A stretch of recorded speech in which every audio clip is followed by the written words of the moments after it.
guys, welcome to another episode of Well, At Least I Tried.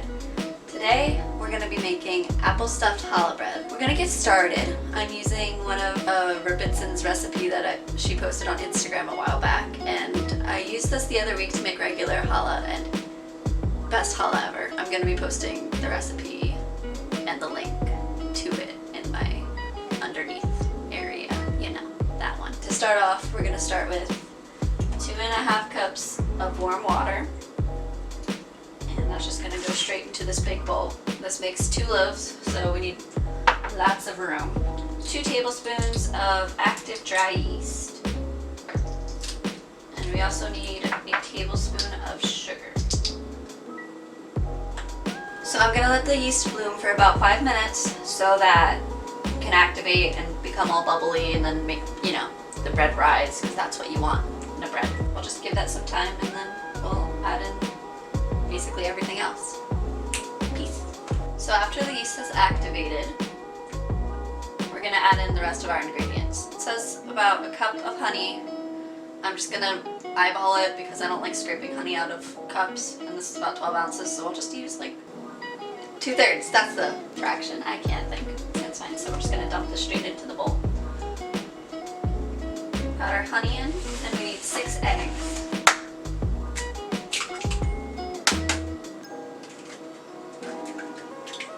Three-fourths a cup of vegetable oil. And that's all of our wet ingredients. So I'm going to go ahead and whisk this before adding in the flour so that it doesn't get any clumpy in it. So now I'm going to start adding 12 cups of flour. 5, 6, 7, 8, 9, 10, 11, 12. I'm going to take a spatula to this first because, you know, there's still wet stuff at the bottom. I love making challah. It's like in my blood. So now that all the wet ingredients are basically incorporated into this big blob, I'm going to start adding in my hands because it'll just incorporate better.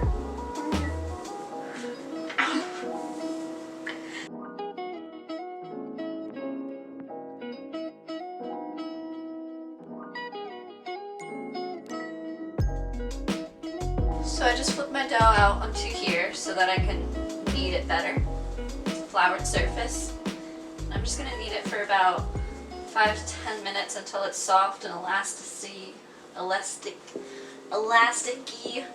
whatever that word is. I don't know.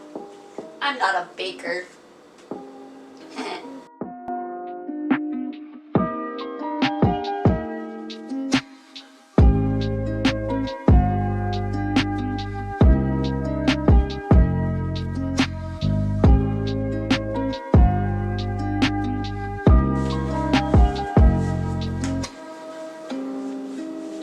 So the dough has been kneaded, and it's like at that perfect like bounce back texture. So what you do now, you take a bowl, you put some vegetable oil in it, and you coat it. Whee! This is so that when the dough is rising, it doesn't like get all stuck to the sides and then you lose some bread. We're gonna take our extremely heavy loaf of challah, slap it in there, and then we're gonna cover it up with some damp like paper towels to give it more moisture while it rises, and punch it down after an hour and let it rise for another hour. So while we let the dough rise, I'm gonna start on the apples. For this recipe, I feel like Red Delicious helps a lot because they're juicy, and then when they cook down, the juice also gets in. It's a whole process, but it makes the challah sweeter, and it's like every delicious bite is delicious. So I'm just gonna do 6 apples because that's all I have, and hope that that's enough, because I've usually only made this for 1 loaf of challah, but this recipe's too perfect. I could have cut it in half, but you know what? Nobody's ever sad about extra challah, so that's fine by me. So I just started cutting up the apples, and I don't know if you can hear it, but I'm playing music in the background because it's too quiet in the house. For the apples, you want to do a small dice, and then we will cook them down in some sugar, some honey, and a little bit of Alpine Spiced wine to deglaze it, because that wine is like honestly perfect for this recipe. It's like all of your fall feelings in a bottle.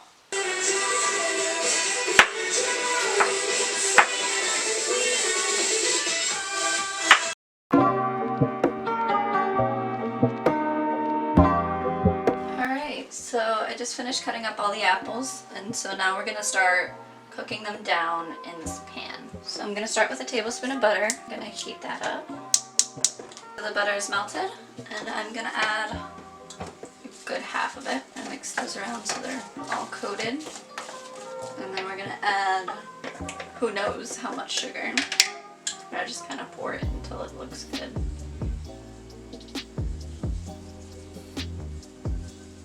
So we're just gonna let that simmer down.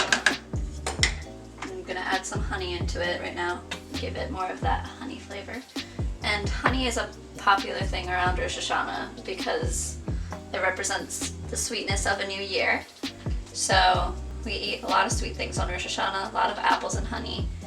And the reason that we make the challah round is because of like the cycle of a new year. So like cycles and circles, they all go together. It's the circle of life. You just let it simmer until the apples are cooked down basically, and they're not raw anymore. They're cooked apples.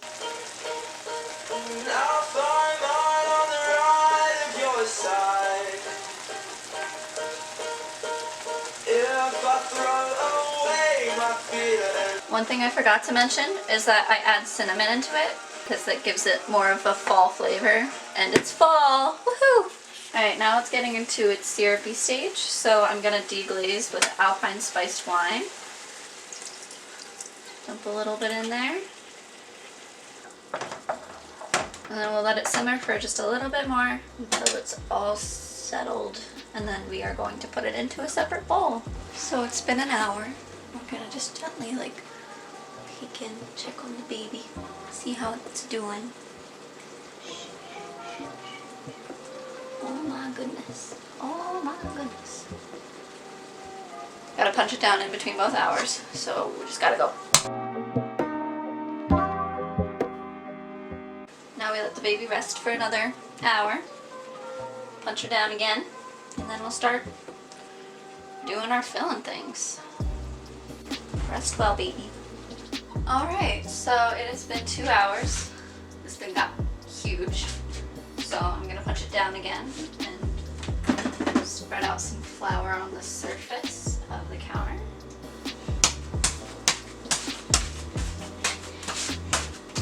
It smells so good.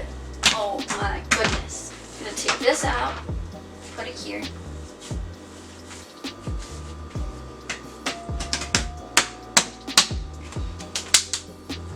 So I'm gonna cut it in two.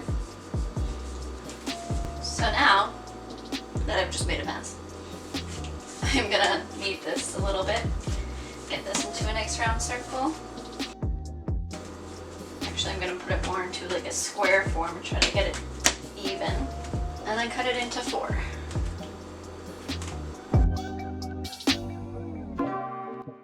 Now comes the fun part. Gotta roll these out.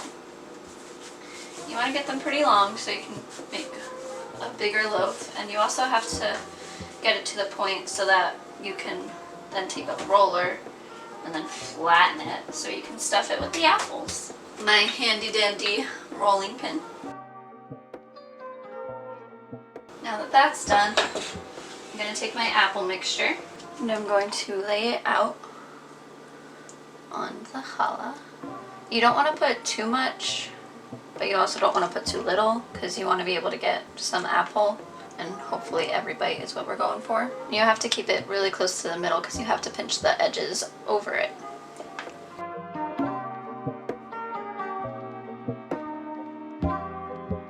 You want to make sure that it's sealed pretty tightly so that like they don't fall out when they're baking. I've had that happen a couple times. It's not as big of an issue as you would think. Like it just gets a little bit messy. It's not that big of a deal. Any extra, we'll just do that. Alright, so we got each braid filled up with apples, so now we're going to start doing the round braid and not just consists of basically folding each strand over the next one. And then taking the ones that you just did and bringing them back over this way. And then tucking these in, these in, and these in. So you basically just tuck the excess underneath.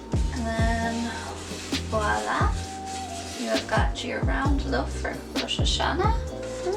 So I decided to make the other loaf a braid because I was running low on apples. So now I'm just gonna make the egg wash glaze, just 1 egg. I'm gonna add in some of the cinnamon apple syrup from the apples. Whisk that all up. And just add a little drizzle of honey into that. And it's perfect. So now we're gonna use this egg wash brush thing and just start painting the loaf. Just paint happy little trees. I'm not Bob Ross. I'm pretending to be, but I'm not. You want to make sure that everything that's exposed is covered in egg wash so that it doesn't dry out when it's baking and that it gives it like that nice golden crust. And this is probably going to look a little bit darker since there's cinnamon in the egg wash, but it is not going to be burnt. I swear it. And the original cook time for this is at 350 degrees for 35 minutes, but I'm probably going to leave it in just a little bit longer because the apples will keep the dough a little bit moister, which will cause it to be a little bit raw. So we'll just put that in after we let it rise for another 30 minutes. All right, we got both of our loaves all egg washed. We're gonna go ahead and finagle these into the oven because I'm not sure they're both gonna fit, but we're gonna make it work. So hope they fit. And oh yeah, they're both in. So now we wait. I'm gonna set the timer for 30 minutes and we'll check on them then. And we'll have our challah. I don't know what I'm doing. I'm so tired. I haven't slept really well for like 8 days. Oh yeah. So the timer just went off and they are so huge. I can't even, like, it's ridiculous how big these get. So I'm just gonna gently pull each one out. Oh, this is bigger than me. This one's so cute. I love them. So this is the round challah. It is so beautiful. And it was kind of hard to get off the tray that it was baking on. I would recommend using like a butter or something to put down on the bottom just so that it doesn't stick as bad. I'm proud of this one. It's huge. I'm gonna eat it all by myself. So I'm debating on whether or not I should put a glaze on it. I took the leftover caramel apple stuff from the apples that it was cooking in, mixed it with some powdered sugar and some milk to get it to a nice glaze texture. So I might dip some on a piece, see how it tastes, and then we'll go from there. So I just put some glaze on it, but if you look there, you can see all the apples all throughout. There's some on the other side. This thing is beautiful and looks so tasty. Okay, so first of all, this bread is super soft. This recipe is the best recipe for challah bread that I've ever used. And second of all, that bite was like the perfect ratio of apple, glaze, and bread. Like it was just everything, everything. I am so proud of this. Like this couldn't have turned out any better. So I think I am gonna put the glaze on the challah because I think it adds another layer to it, adds a little crunch to the top, gives it a little bit more moisture. So we're just gonna go with that. But otherwise, this was a raging success. I love this recipe, and I hope that you guys will be able to use it and start your own Rosh Hashanah tradition. Lashana Tova! Bye!